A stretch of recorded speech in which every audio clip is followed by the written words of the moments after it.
Welcome back to Miss Jamie's Read Aloud Time. Today, I have a story for you about a computer.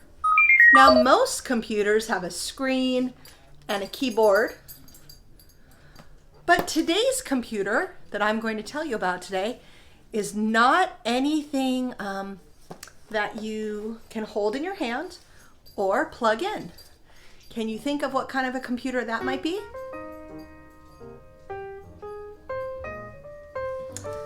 The story I'm going to tell you is a computer called Katherine.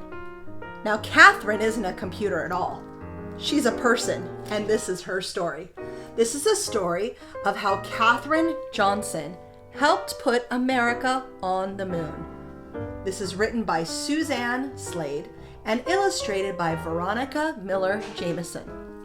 Let's begin. How Katherine Johnson helped put America on the moon. A computer called Katherine. Everywhere she went, Katherine counted. She counted her steps to church. She counted the plates on the dinner table.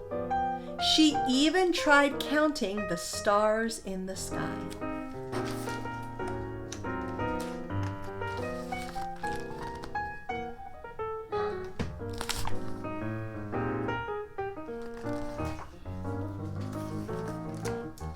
Most important of all, Katherine counted the days until she could start school. Finally, at the age of 5, she followed her brother hundreds of steps, she counted, to the 2-room schoolhouse. And there it is.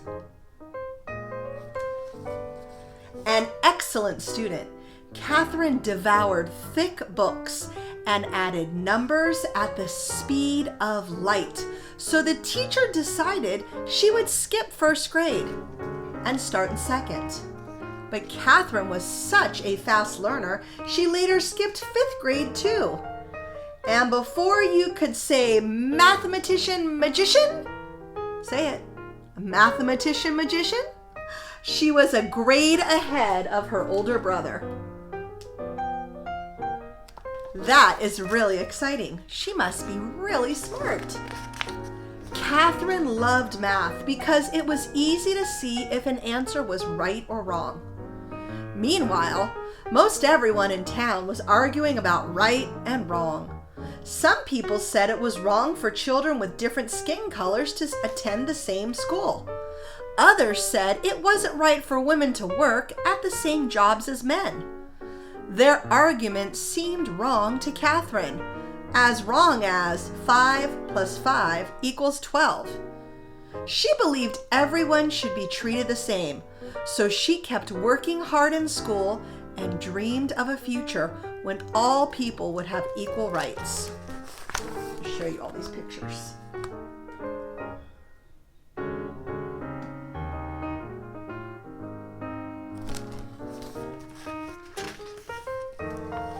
Katherine finished 8th grade when she was only 10 years old. Think about that. 8th grade, 10 years old. But her town did not have a high school for black students.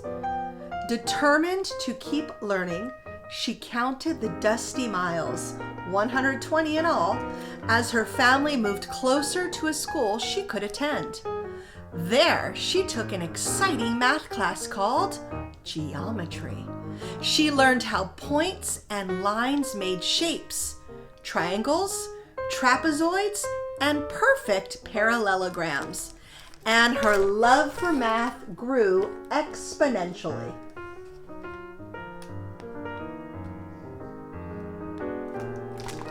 Shapes are very exciting. At 15, Katherine started college. She flew through every math class at West Virginia State, so a professor taught harder classes just for her. In advanced geometry, she plotted points on a graph. When she connected the points, they created a beautiful U-shaped curve called a parabola. It was love at first sight. I want to show you a picture so you can see what that looks like. That's called a parabola. You are going to learn about that. After graduation, Katherine became a math teacher. Back then, people said women could only be teachers or nurses. Katherine knew that was wrong. As wrong as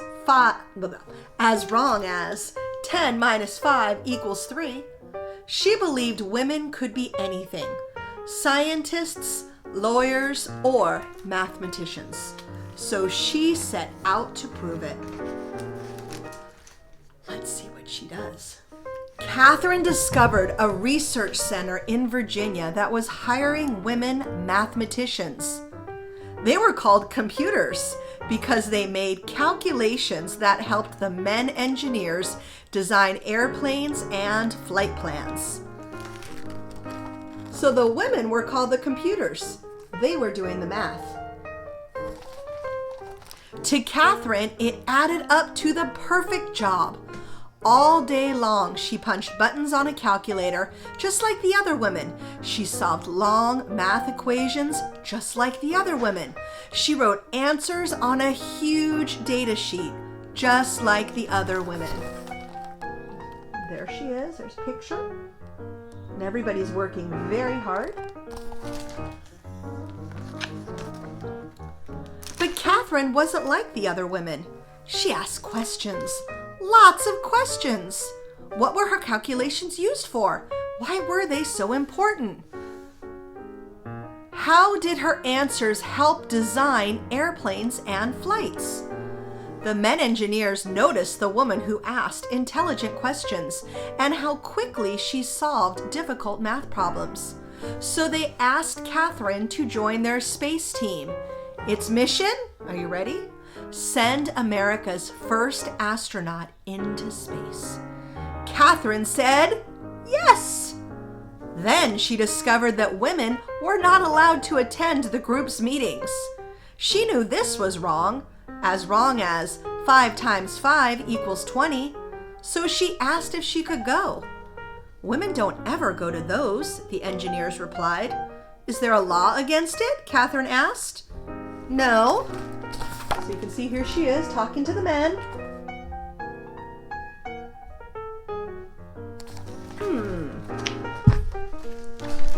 So Katherine showed up at the next meeting, ready to work.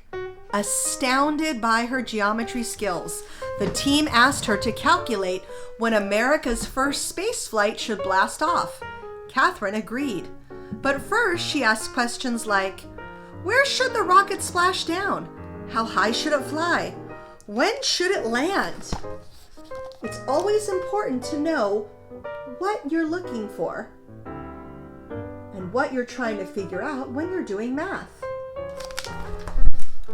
With that information, Katherine carefully computed the rocket's flight path, a beautiful U-shaped curve. You remember that? The parabola?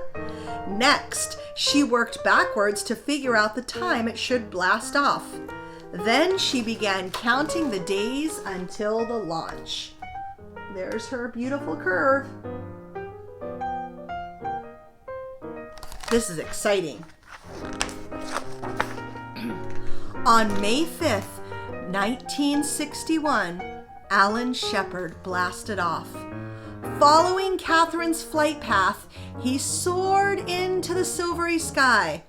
15 minutes later, he splashed down in the Atlantic Ocean, right on schedule and right on target. Look at that.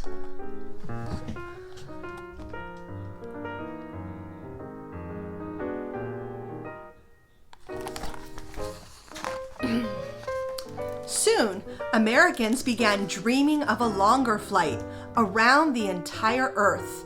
To figure out the math for this long, complicated trip, engineers decided to use their new room-sized computer that worked much faster than people. Okay, so this is what we would think of a computer today, but it's so big, it takes up an entire room. Look around the room you're in right now. Imagine a computer that size. However, Astronaut John Glenn trusted Katherine more than a machine. He wouldn't step 1 foot onto the rocket until she said the computer's calculations were correct. Happy to help, Katherine checked every number.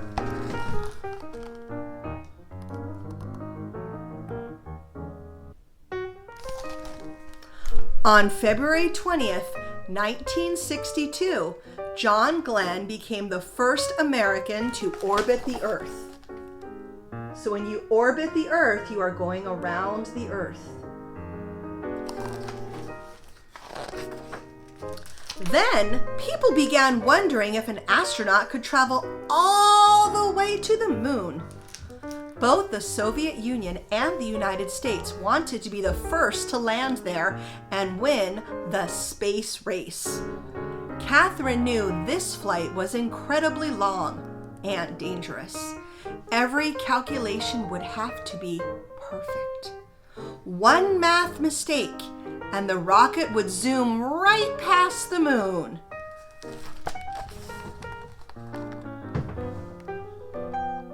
Look at how concerned she is. Okay, it's going to go around, up.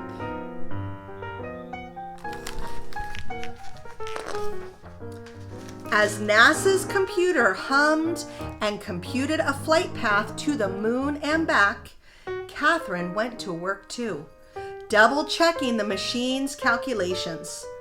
But this was the most complicated geometry problem she'd ever seen.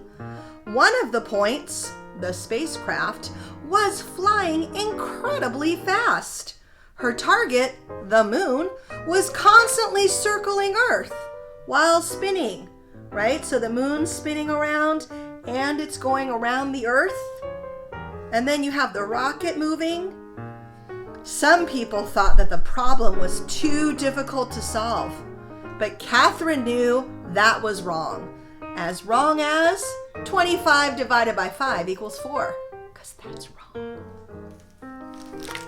So you can see she's trying to figure it all out.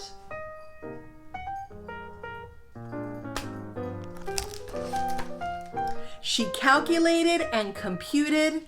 She plotted and planned. She created a bold, brave path all the way to the moon and back. Look at that.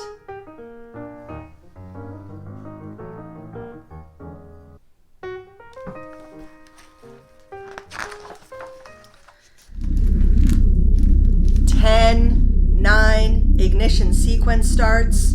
Heart racing. Katherine leaned close to the small television screen. She's watching it. 7, 6, 5. She held her breath as powerful flames exploded on the launch pad. 4, 3, 2, 1. Liftoff! The rumbling rocket slowly rose above the ground, above the smoke, above the clouds, and then it disappeared into ink black space.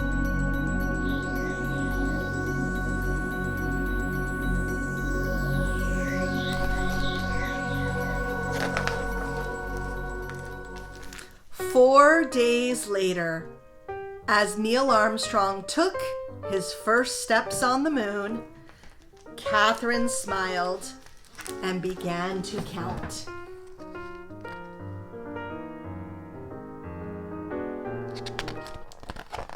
And she said, "Girls are capable of doing everything men are capable of doing."